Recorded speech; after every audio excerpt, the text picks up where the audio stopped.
আসসালামু আলাইকুম সুপ্রিয় দর্শক, আপনাদের সকলকে শুভেচ্ছা জানিয়ে শুরু করছি আজকের এনটিভি ইউরোপ নিউজ। সাথে আছি মোহাম্মদ আবু তালেব। সংবাদের শুরুতেই জানিয়ে দেব আজকের প্রধান শিরোনামগুলো। যুক্তরাজ্যে কমে আসছে করোনা ভাইরাসের মৃত্যুর সংখ্যা। স্কটল্যান্ড এবং নর্দার্ন আয়ারল্যান্ডে গত 24 ঘন্টায় কেউ মারা যাননি। জর্জ ফ্লয়েডের মৃত্যুতে উত্তাল সারা বিশ্ব, লন্ডনে বিক্ষোভ অব্যাহত। এবং যুক্তরাজ্যে আগত যাত্রীদের 14 দিনের হোম কোয়ারেন্টাইন নিয়মের সমালোচনা করলেন ট্রাভেল ব্যবসায়ীরা। শুনছিলেন শিরোনাম, এবার বিস্তারিত। যুক্তরাজ্যে কমে আসছে করোনা ভাইরাসে আক্রান্ত রোগীর মৃত্যুর সংখ্যা। সর্বশেষ পরিসংখ্যান মতে 24 ঘন্টায় যুক্তরাজ্যে কোভিড-19 মারা গেছেন 77 জন। লকডাউনের পর আজই সবচেয়ে কম মৃত্যুবরণ করেন। হেলথ এবং সোশ্যাল কেয়ার বিভাগের প্রকাশিত পরিসংখ্যানে বলা হয়েছে, আজ 7 জুন সকাল 9টা পর্যন্ত 24 ঘন্টায় ইউকেতে মারা গেছেন 77 জন এবং আক্রান্ত হয়েছেন 1326 জন।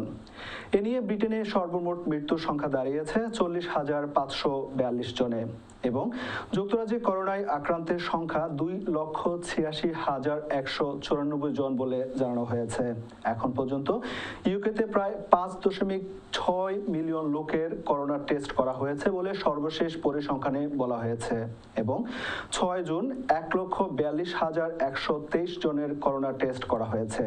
অপরদিকে সারা বিশ্বে করোনা ভাইরাসের মৃত্যুর সংখ্যা 4 লক্ষ ছাড়িয়েছে। এদিকে করোনা ভাইরাসের আক্রমণের পর আজ 7 জুন রবিবার স্কটল্যান্ডে প্রথমবারের মতো করোনায় আক্রান্ত হয়ে কারো মৃত্যু হয়নি। আজ স্কটল্যান্ড সরকারের প্রকাশিত সর্বশেষ তথ্যে তা জানানো হয়। সরকারি হিসেব মতে গতকাল পর্যন্ত স্কটল্যান্ডে কোভিড-19 2415 জন মারা গেছেন। এদিকে দ্বিতীয় দিনের মতো নর্দার্ন আয়ারল্যান্ডে আজও কেউ করোনায় মারা যাননি। In the last 24 hours, no deaths have been registered of patients who have confirmed through a test as having COVID-19. That means that the total number of deaths in Scotland under that measurement remains at 2,415. ব্রিটেনে আগামী 15 June থেকে সীমিত পর্যায়ে মসজিদ, গির্জা সহ ধর্মীয় উপাসনালয়গুলো খুলে দেওয়ার পরিকল্পনা করছে সরকার। পরিকল্পনা মতে আপাতত ব্যক্তিগত প্রার্থনা করা যাবে, অর্থাৎ মসজিদে জামাতে নামাজ আদায় করা সম্ভব নাও হতে পারে। একই সাথে ধর্মীয় উপাসনালয়ে বিয়ে পড়ানো যাবে না।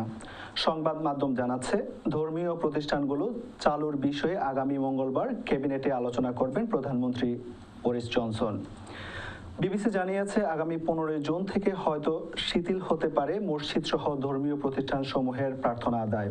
সরকারের মন্ত্রীরা বলছেন, কিভাবে সামাজিক দূরত্ব বজায় রেখে উপাসনার স্থানগুলো চালু করা যায় তা নিয়ে কাজ করছে সরকার। তবে গির্জা, মসজিদ, সিনাগগস, টেম্পলগুলোকে উপস্থিতি নিয়ন্ত্রণ করতে হবে। 10 ডাউনিং স্ট্রিট বলছে, লকডাউন শিথিল হচ্ছে পর্যায়ক্রমে উপাসনালয়গুলো খুলে দেওয়া হবে যদি সরকারের 5টি ধাপ মেনে চলা হয়। জর্জ ফ্লয়েডের মৃত্যুতে উত্তাল হয়ে উঠেছে সারা বিশ্ব। করোনা ভাইরাসের মৃত্যু ঝুঁকিকে পরোয়া না করে দেশে দেশে এবং নগরে নগরে মানুষজন ন্যায় বিচারের দাবিতে বিক্ষোভ প্রদর্শন করে যাচ্ছেন। ইউকেতেও টানা দ্বিতীয়বারের মতো আজও বিভিন্ন শহরে বর্ণবাদ বিরোধী বিক্ষোভ প্রদর্শন করা হয়। লন্ডনে আমেরিকান এম্বাসির সামনে হাজার হাজার বিক্ষোভকারী জড়ো হয় বর্ণবাদ বিরোধী স্লোগান দেন। এ সময় তারা no justice, no peace, black lives matter slogan দেন। এদিকে ব্রিস্টলে বর্ণবাদ বিরোধী বিক্ষোভকারীরা ব্রিস্টলে অবস্থিত দাস ব্যবসায়ী এডওয়ার্ড কলস্টনের মূর্তি ভেঙে ফেলেছেন। 17 শতকের এই দাস ব্যবসায়ী প্রায় 80,000 কালো মানুষকে আফ্রিকা থেকে আমেরিকায় দাস হিসাবে বিক্রি করেন। এমনকি কলস্টন টরি পার্টির এমপিও ছিলেন। এদিকে ম্যাট পুলিশ জানিয়েছেন বিক্ষোভ প্রদর্শনকালে লন্ডনে 27 জন পুলিশ অফিসার আহত হয়েছেন এবং 29 জন বিক্ষোভকারীকে গ্রেপ্তার করা হয়েছে বলে জানিয়েছে বিবিসি। আন্তর্জাতিক প্রসঙ্গ। জর্জ ফ্লয়েড হত্যাকাণ্ডের পর থেকেই যুক্তরাষ্ট্র জুড়ে বর্ণবাদ বিরোধী বিক্ষোভ অব্যাহত রয়েছে। শনিবারও রাজধানী ওয়াশিংটন সহ দেশটির বিভিন্ন শহরে বড় ধরনের বিক্ষোভ অনুষ্ঠিত হয়। এসব কর্মসূচি থেকে বর্ণবাদ, বৈষম্য, পুলিশি বর্বরতার বিরুদ্ধে আওয়াজ তোলে আন্দোলনকারীরা। রাজধানী ওয়াশিংটনে আয়োজিত কর্মসূচিতে অংশ নেয় হাজার হাজার মানুষ। শহরটির ইতিহাসে এটি ছিল স্মরণকালের সর্ববৃহৎ বিক্ষোভ।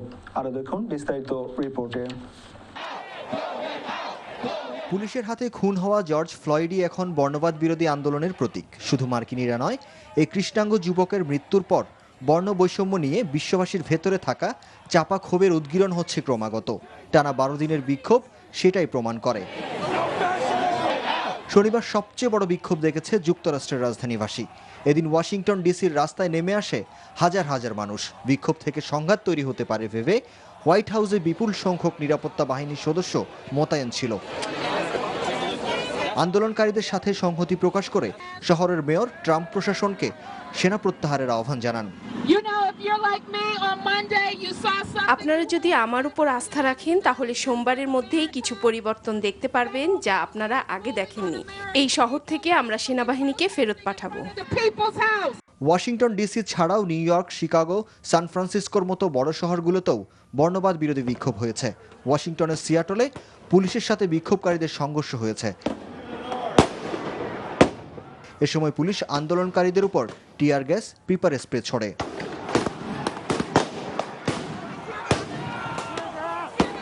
ফ্লয়েডের জন্মস্থান নর্থ ক্যারোলাইনার একটি চার্চে নিহতের স্মরণে শোকসভার আয়োজন করা হয়। এতে তার পরিবার এবং শুভানুধ্যায়ী সহ 700-র বেশি মানুষ অংশ নেয়। মিনিয়াপলিস পার্কেও জর্জ ফ্লয়েড সহ পুলিশি নির্যাতনে নিহতদের প্রতি সম্মান জানিয়ে বেলুন উড়ানো হয়। এদিকে ফ্লয়েডের খুনি ডেরেক শভিনকে পুলিশের চাকরি থেকে বহিষ্কার করা হয়েছে এবং তার বিরুদ্ধে খুনের অভিযোগ আনা হয়েছে। তাকে সহায়তার কারণে আরও 3 পুলিশ কর্মকর্তাকে চাকরিচ্যুত করে তাদের বিরুদ্ধেও অভিযোগ গঠন করা হয়। ফ্লয়েড হত্যার ঘটনায় ক্ষোভের রেশ ছড়িয়েছে বিশ্বের বিভিন্ন দেশেও। শনিবার বর্ণবাদ বিরোধী বিক্ষোভ হয়েছে যুক্তরাজ্যে। সরকারের গণজমায়েতের নির্দেশনা না মেনে এদিন লন্ডনের পার্লামেন্ট স্কয়ারে জড়ো হন হাজার হাজার মানুষ। বিক্ষোভ হয়েছে অস্ট্রেলিয়ার সিডনি, মেলবোর্ন এবং ব্রিসবেন শহরেও। ফ্রান্স, জার্মানি এবং স্পেনেও ফ্লয়েড হত্যার প্রতিবাদে রাস্তায় নেমে আসে শত শত মানুষ। মোনাজ্জিল রিয়াদ, এনটিভি, ইন্টারন্যাশনাল ডেস্ক। দর্শক, এবার কমিউনিটি প্রসঙ্গ। যুক্তরাজ্যে আগত যাত্রীদের 14 দিনের হোম কোয়ারেন্টাইন নিয়মের কঠোর সমালোচনা করেছে ট্রাভেল এজেন্সিগুলো। আগামীকাল সোমবার 8 জুন থেকে যুক্তরাজ্যে আগত সব যাত্রীদের 14 দিনের জন্য হোম কোয়ারেন্টাইন থাকতে হবে। হাউস অব কমন্সে এটি আবারও নিশ্চিত করেছেন হোম সেক্রেটারি প্রীতি প্যাটেল। আরও দেখুন আমাদের সহকর্মী কয়েস আহমেদ রুহেলের রিপোর্টে। আগামীকাল সোমবার 8 জুন থেকে যুক্তরাজ্যে আগত সব যাত্রীদের 14 দিনের হোম কোয়ারেন্টাইন নিয়ম পালন করতে হবে।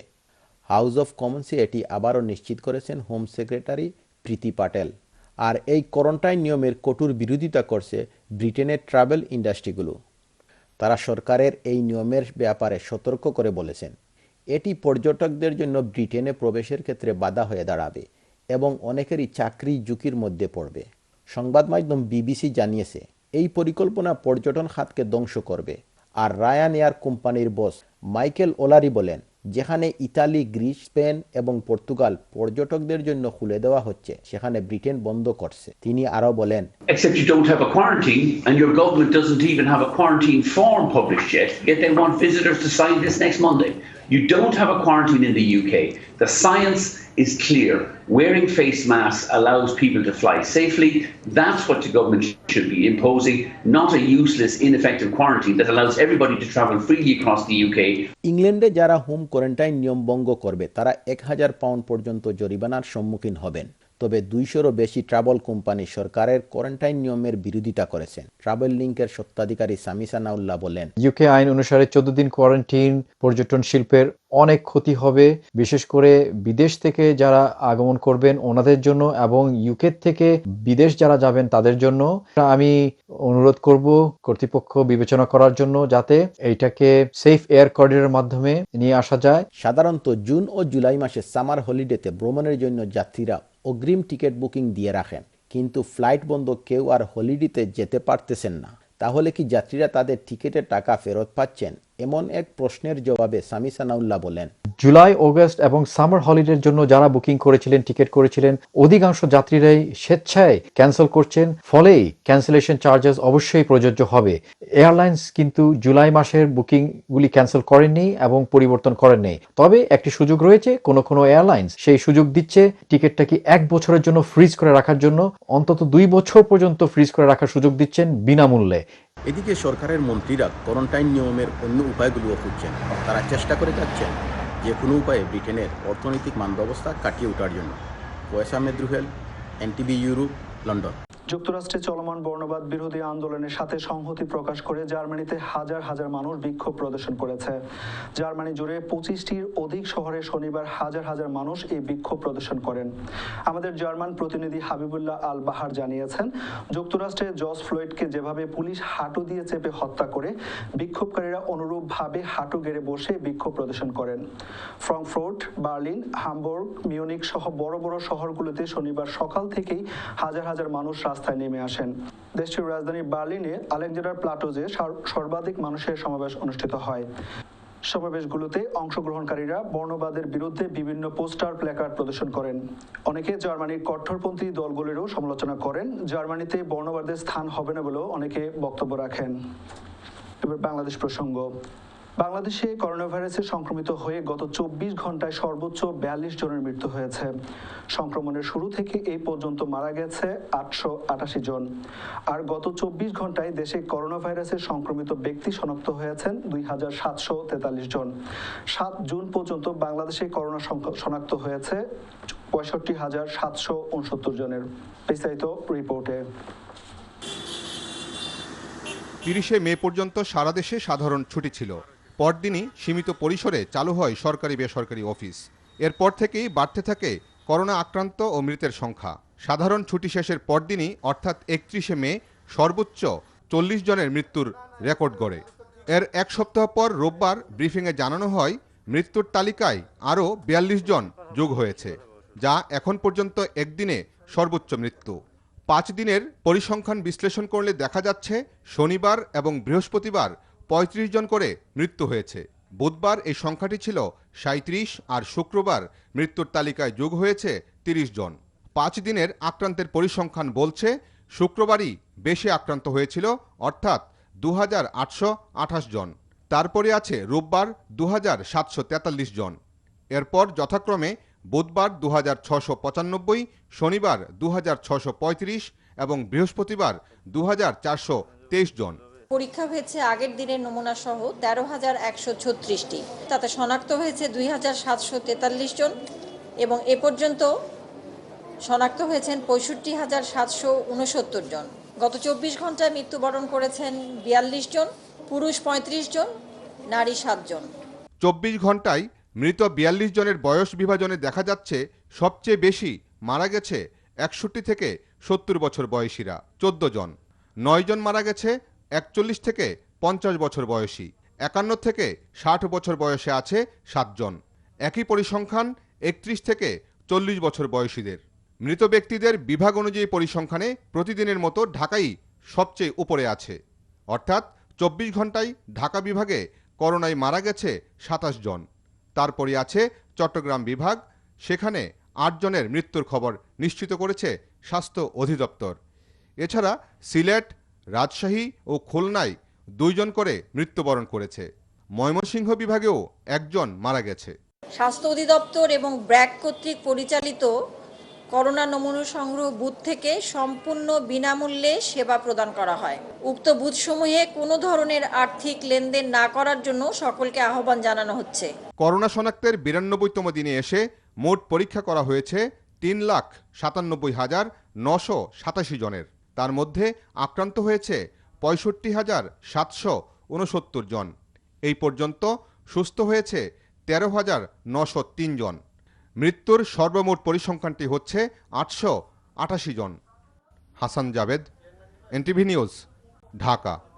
যারা 7ই মার্চ এবং 6 দফা দিবস পালন করে না তাদের মধ্যে স্বাধীনতার চেতনা এবং মুক্তিযুদ্ধেরও আদর্শ নেই বলে মন্তব্য করেছেন আওয়ামী লীগের সাধারণ সম্পাদক ও সেতু মন্ত্রী ওবায়দুল কাদের। আজ 7 জুন 6 দফা দিবস পালন উপলক্ষে সাংবাদিকদের সাথে আলাপকালে তিনি এসব কথা বলেন। বিস্তারিত দেখুন রিপোর্টে।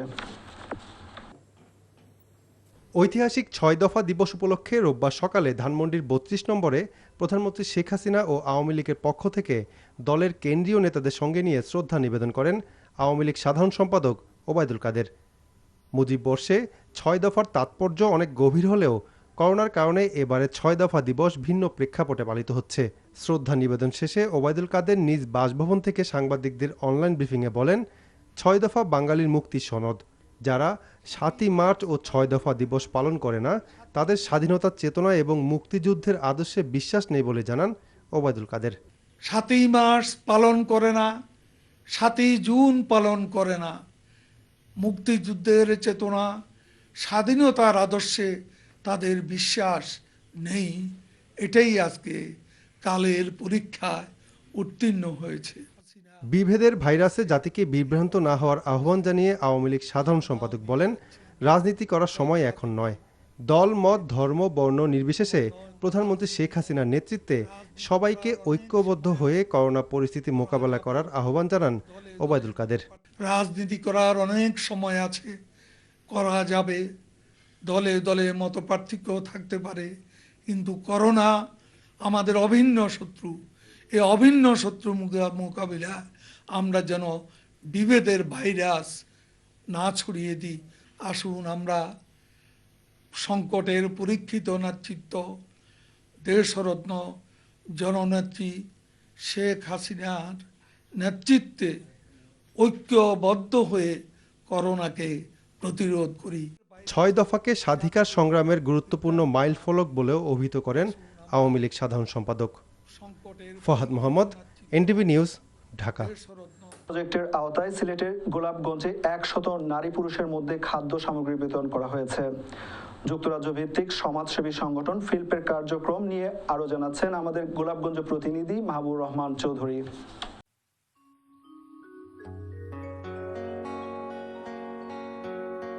মানুষ মানুষের জন্যে, জীবন জীবনের জন্যে। ফ্লিপ যুক্তরাজ্য প্রবাসী ও বাংলাদেশে বসবাসরত সমাজসেবীদের যৌথ সংগঠন। মূলত ফ্লিপ হচ্ছে ফ্রি আইটি লার্নিং প্রজেক্ট, সংক্ষেপে ফ্লিপ। করোনা ভাইরাস মহামারীর কারণে ফ্লিপ আইটি লার্নিংয়ের পাশাপাশি ফ্লিপ রিলিফ প্রজেক্ট গঠন করে গরিব অসহায় মানুষের মাঝে খাদ্য বিতরণ শুরু করেছে। তৃতীয় পর্যায়ে ফ্লিপ রিলিফ প্রজেক্টের আওতায় রবিবার সিলেটের গোলাপগঞ্জ উপজেলার লক্ষ্মণাবন ইউনিয়নের নোয়াই দক্ষিণবাগ গ্রামে 100 নারী পুরুষের মধ্যে খাদ্য সামগ্রী বিতরণ করা হয়েছে। ফ্লিপের নির্বাহী পরিচালক আশরাফুল হোসেন জানিয়েছেন, এর আগে সিলেটের শতাধিক বাক প্রতিবন্ধীদের মধ্যেও খাদ্য সামগ্রী ও নগদ টাকা বিতরণ করা হয়েছে। বর্তমানে যে এই কোভিড সিচুয়েশন, এই সিচুয়েশনে আমরা আপনাদেরকে আপ্রাণ চেষ্টা করতেছি যে কিছু একটা করার, এবং এই প্রত্যাশায় আমরা আমাদের ফিল্প অ্যাম্বাসেডারগণ, ফিল্প ফ্রেন্ডসগণ সবাই মিলে এই কার্যক্রম প্রবাসীরা একসাথে আঞ্জাম দিচ্ছেন, এবং আগামীতে আরও দিতে আমরা অব্যাহত থাকবো, আমাদের কার্যক্রম অব্যাহত রাখবো। আমরা চিন্তা করেছি যে এই ফিল্প সেন্টারটাকে একটা ফিল্প রিলিফে রূপান্তরিত করার জন্য, আর সেই ধারাবাহিকতায় আজকে আমরা এই গোলাপগঞ্জ উপজেলার লক্ষ্মণাবন ইউনিয়নের দক্ষিণবাগ গ্রামে শতাধিক দরিদ্র মানুষের পাশে আমরা দাঁড়াতে চেষ্টা করছি। এই দুর্যোগের সময়ে খাদ্য সামগ্রী পেয়ে অসহায় মানুষ প্রাণ ভরে দোয়া করেছেন ফ্লিপের সাথে জড়িত থাকা সবার জন্য। আমরা তো খাইয়া দোয়া করবো আপনারা লাগি বেশি করিয়া। আমরা খুব খুশি এবং আমরা ধন্যবাদ জ্ঞাপন করি আমাদের সামাদ ভাই এবং আরো ভাইরা যারা আছেন। আমার মামা অ্যাম্বাসেডার আপনার আব্দুল সামাদকে, যে এখানে ওনার মাধ্যমে যে করে একটা প্রোগ্রাম 100 জন মানুষকে যে খাদ্য সামগ্রী দেওয়া হচ্ছে, জন্য আমি বিশেষভাবে ধন্যবাদ জানাচ্ছি। খাদ্য সামগ্রী বিতরণ অনুষ্ঠানে উপস্থিত ছিলেন ফ্লিপের নির্বাহী পরিচালক Ashraful Hossain, head of volunteer Mohammad Ziaul Islam, coordinator Nazmul Islam, daily Sylhet নিউজ.কমের ব্যবস্থাপনা সম্পাদক মিজান মুন্না, ফ্লিপের ভলান্টিয়ার সুমন আহমদ, মারজানুর রহমান, ফ্লিপের স্থানীয় প্রতিনিধি সাদেকুর রহমান জুমন, সমাজসেবী মোহাম্মদ শরফুদ্দিন, জায়েদ আহমদ, জামান আহমদ সহ আরও অনেকে। Mahbub Rahman Chowdhury, NTV Europe, Golapganj, Sylhet. Corona virus সংক্রমণ প্রতিরোধে প্রচার অভিযানের পাশাপাশি জনসাধারণকে সচেতন রাখতে ভ্রাম্যমাণ আদালত পরিচালনা করছে জগন্নাথপুর উপজেলা প্রশাসন। এছাড়াও বিভিন্ন ইউনিয়ন পরিষদে কর্মরত গ্রাম পুলিশদের মধ্যে সুরক্ষা পোশাক, মাস্ক, গ্লাভস বিতরণ করা হয়েছে।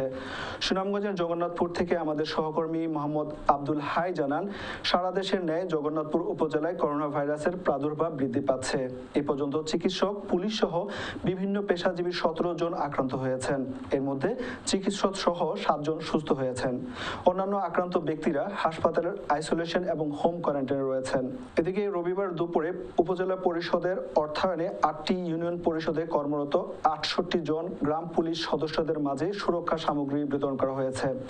উপজেলা পরিষদের রাধারমন মিলনায়তনে ইউএনও মাহফুজুল আলম মাসুমের সভাপতিত্বে এতে বক্তব্য রাখেন উপজেলা পরিষদের ভাইস চেয়ারম্যান বিজন কুমার দেব, থানার উপপরিদর্শক মনিরুজ্জামান, ইউপি সচিব শামসুল আলম সহ অনেকে।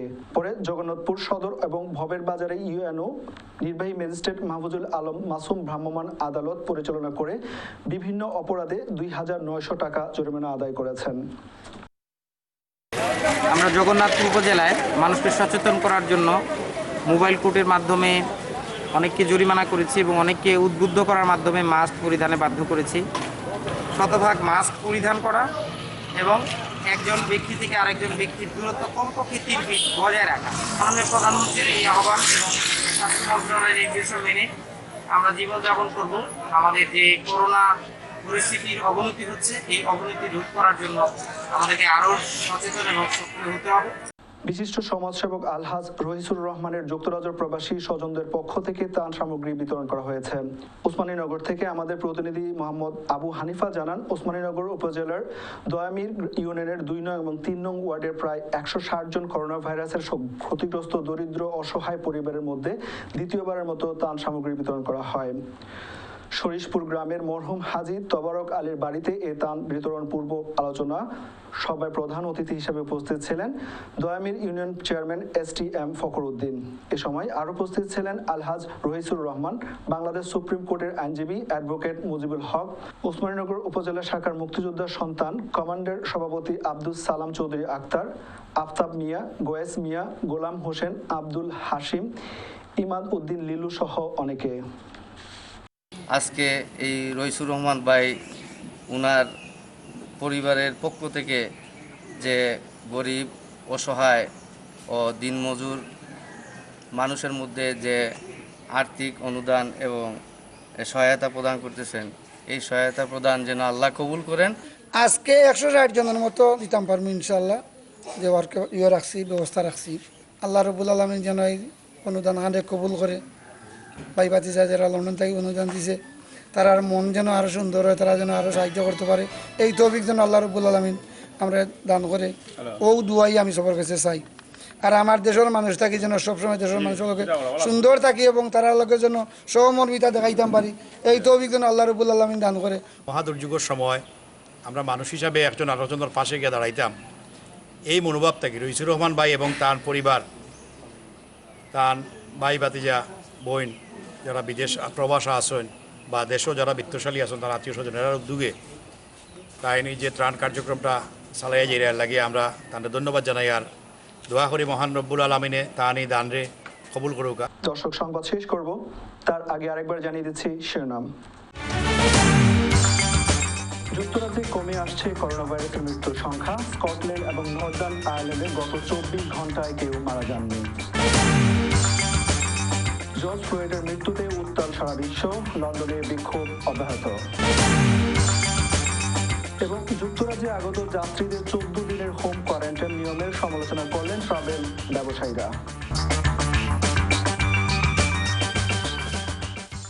ছিল আমাদের হাতে থাকা এনটিভি ইউরোপ নিউজের সর্বশেষ আয়োজন। এই খবরের ভিডিও সহ আপনি জানতে ভিজিট করুন ইউরোপ এনটিভি অনলাইন www.europntv.com। সাথে থাকার জন্য ধন্যবাদ সবাইকে। আল্লাহ হাফেজ।